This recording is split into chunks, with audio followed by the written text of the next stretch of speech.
This one's fucking. This is hilarious. This is all gonna be a pretty quick one. Stop feeding people's delusions to see who they really are. That is actually so true. Yeah, because, people will look to you, especially like somebody who's trying to get something out of you. They will look to you for validation, right? And if you're a nice person, which some of you may be, and hopefully many of you will be, they're going to look to you for that validation, like I said. So they know that too, right? They know that's the whole reason really why you're their friend. They'll never admit it, but that's what they're setting you up for. So, man, if you just stop feeding that delusion, watch them go ape shit. That is always an insane moment to me. Like watching somebody, because I ran that theory a while ago with another friend. I think I was in college when that happened, where I was like, this person's clearly using you for, for some validation in their life. Just tell them no next time and watch what happens. And yeah, they did that. And holy shit, dude, it was like, I've never seen a smile go to a frown faster in my life, man.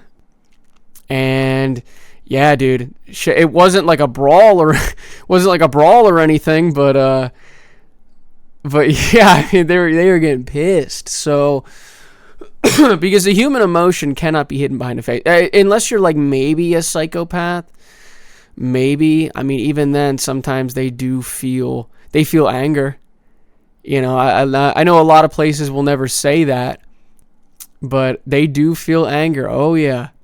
Like a lot of these teachers, these, self-help teachers or whatever, they'll be like, yeah, psychopaths, they have no emotion. It's like, oh no, they definitely do. They just are very good at hiding it for the outside world because they cannot stress their internal world, because once they do that, their whole self-image fractures, and then they just go on a fucking rampage. That's part of the reason why they actually do a lot of the killing, right? Is because once that self-image is fractured, they just go, fuck it, we ball, right?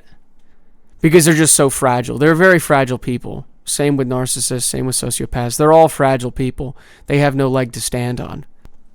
But yeah, next time, if you have a friend out there that's like that, try that on them, or a supposed friend that you think is a friend, and you feel like they're just using you for something. Try that shit and watch what happens.